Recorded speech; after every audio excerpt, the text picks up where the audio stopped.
ভাই কোথায় লুকিয়ে আছে? কোথায় স্যার? ওই যেখানে নতুন মল তৈরি হচ্ছে, চিনার লেনে, মিকির বাড়ির পাশে। সেটা কি করে?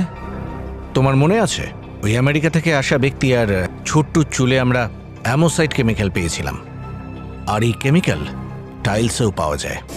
আর দয়া স্যার বলছিল অনেকগুলো টাইলস ওই মলে রাখা ছিল।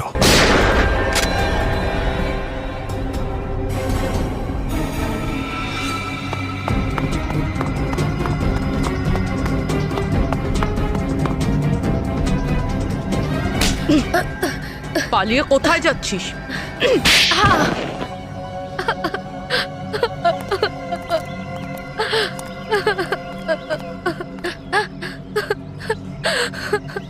নিশার দুঃসম্পর্কের মাসি ওই অনুরাধা মরার সময় তার কোটি টাকার সম্পত্তি নিশার নামে করে দিয়েছিল।